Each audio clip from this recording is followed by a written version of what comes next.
Welcome to your Cochrane Right Now. This is a weekly podcast all about the best town in the world on the first day of summer, actually, Cochrane, Alberta. My name's Eric Ruddle, joined by Lauren Meister. And Lauren, it's going to be a slam dunk this weekend. That was clever. Oh, because You're so funny.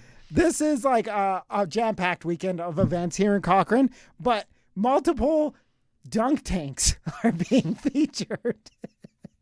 I don't know why, but nothing is better than hucking a ball and getting the satisfaction of dunking someone. It's true. I mean, dunk tanks are a lot of fun. And have you ever been dunked before? No. No. How about you? I have. For the Whoa. very first time last year, Yes, I remember. at the event that's going on this weekend, the Give a Little Love event put on by the town of Cochrane, FCSS. It wasn't the warmest day to get dunked, and it definitely was not the warmest water that I've ever been in, so it was definitely a little bit of a shock. I feel like after I got dunked about 3 or 4 times, my body became numb, and then it wasn't as bad. You're good. Yeah, and once I was kind of shielded a little bit from the wind, I think that was a little bit helpful. But really cool experience, of course, when it's for a good cause, then it makes it worth it. But you're going to get dunked for the first time this weekend. Apparently, I did not sign up for this. You signed me up, so that's great. But so Friday night, tomorrow night, is going to be the Give a Little Love event at the station. I'm going to be in the dunk tank at 6:50, which is the end. So hopefully it's still good, or hopefully it's not, and everyone's gone home, and I just sit on there for 10 minutes and I get off. Well, the water will be really warm because Oh, everybody good. else will have already been dunked in there. You'll have all the other... Just community dunk. bath. Yeah. That's exactly what I didn't think of. That's... I think you want to be the first dunked, not the last one dunked, eh? Depends if you're looking for temperature or cleanliness. What do you care more about? Well, we did talk to FCSS, and they said they're going to fill up kettles to warm it up because they learned from you being so cold that they are going to warm it up. So, is it going to be warm and slightly bathed in water? Yeah, maybe I'll just keep my head. Keep your mouth closed. Yeah, right. Don't swallow a mouthful. There's also a dunk tank at the SLS Center. They are doing their huge summer kickoff event. So this is going to be pretty much how it sounds, a summer kickoff.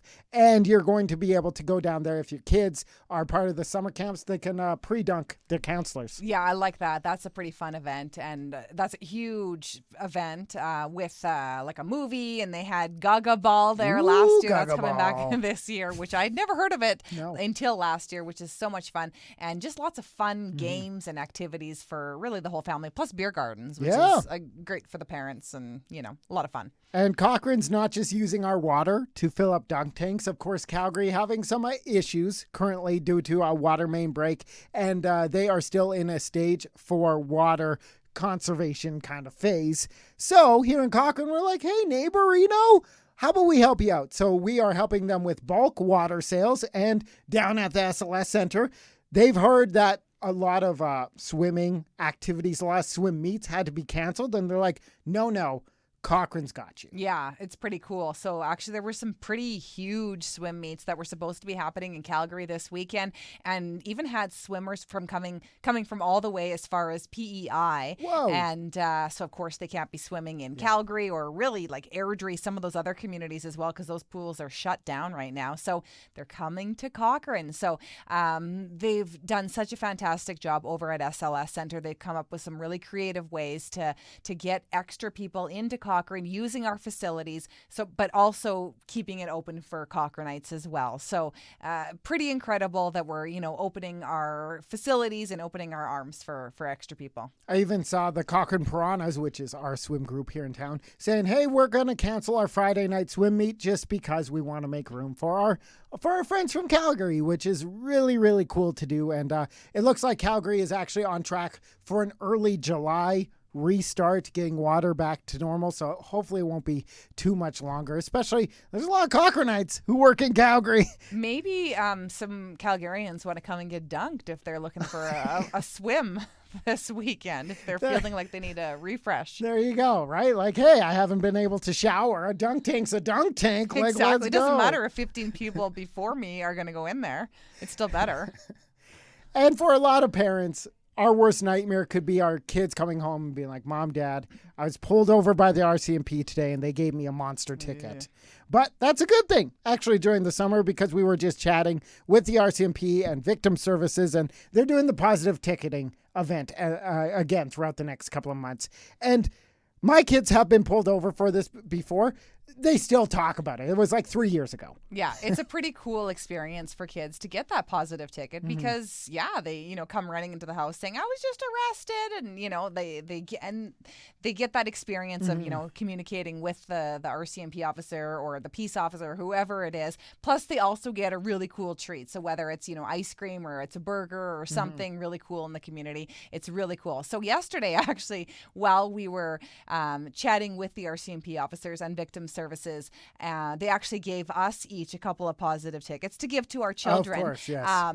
Not for us, Eric. It's not for you. But I actually brought it home to my kids, and I had them kind of laid out on the counter, and my kids were playing at the park. They came home, and I was about to give it to them, being like, hey, kids, thanks for going and playing really well. But they came into the door, and they were fighting, and they just weren't on their best behavior. And then they saw me holding them, and they knew instantly what they were. And I was like, I'm not giving you guys your positive tickets because you guys are not being great kids right now. So withheld them. I know. I kind of felt bad after. And anyway, I was like, you guys need to show me positive behavior. So do they have them currently? No. I'm waiting for them to stop fighting. So might be easier for them just to get them from the RCMP. Oh, 100%. It would be way easier for them to get tickets from cops than from their own mother. Wow, I like Guaranteed. that story. That's good. Yeah. We got to talk to Shannon this week, who is a Cochrane woman who has a very interesting hobby. She calls herself a barefooter. So when she actually came into the studio, she was wearing like foot jewelry, but she was completely barefoot. And apparently she's been going barefoot for the past 12 years. And she's going for a world record this weekend for the longest walk barefoot on Lego. Yeah, incredible. And if anybody is up for the task, it is Shannon. I mean, the fact that she is like her feet are primed and ready to go. It was actually kind of cool when she first walked in because you kind of had to do a double take because she's got actually beautiful tattoos all over her feet, and then plus with the foot jewelry. It looked like she was wearing sandals of some sort. Yeah. And she said that she gets asked that quite a bit, that people think that she is wearing shoes. But she started not wearing shoes because she's got some back problems and whatnot, and she was faced with some pretty invasive surgery. And it turns out that with her not wearing shoes, she was able to kind of correct a lot of her back issues just by walking naturally on her feet. So she's actually done some cool things where she's like walked all over Alberta, and she went for this big bike ride from Alberta to Mexico. Yeah, barefoot. Really, barefoot, all with bare feet. And she said she actually had people who did not have homes come and stop her, offering them their shoes because they're like, oh, honey, you need some help, right? Here's our shoes. And she's like, no, I'm doing this by choice. And she's doing this world record attempt by choice. 10 kilometers of what she's shooting over Lego. And we pulled out Lego when she was here. She danced on it. She jumped. Oh, yeah. She was like nonstop stomping. And then it was nothing. She's like, this is nothing. 10 kilometers, it'll be nothing. The record is like 8.8 kilometers. So she's like, I got the record. It's fine. Yeah. You and me tried like 2 steps on it.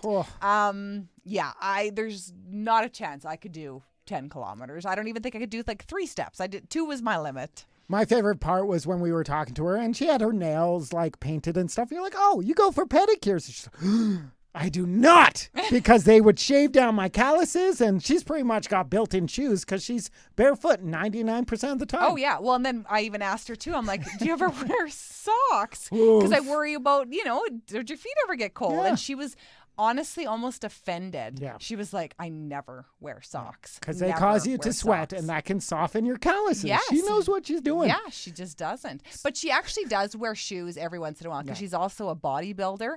And so she's got like some like 5-inch heels and stuff. Yeah, but she said it's kind of like she's a dog in shoes. She's kind of dancing around because she...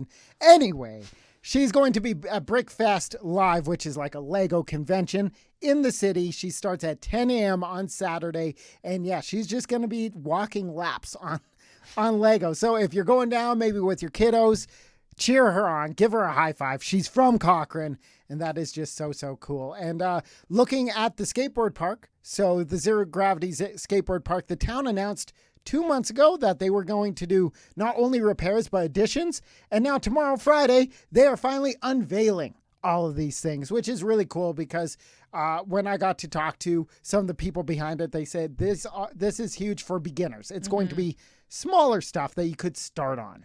Do you think this means that you and I can learn how to skateboard over there? I've been trying. My kids have been getting into skateboarding, so I'm like, you know what? So I know how to do the tic-tacs.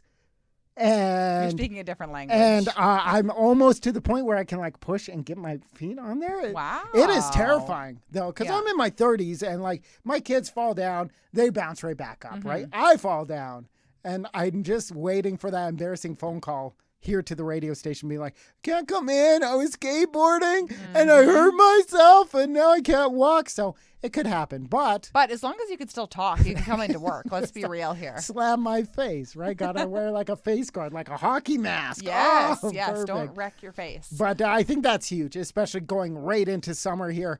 Bunch of kids are going to be down at the skateboard park with those new features. But that is everything going on in Cochrane right now. You can grab this podcast on all your favorite podcast services. And until next week, talk to you again soon. Yeah.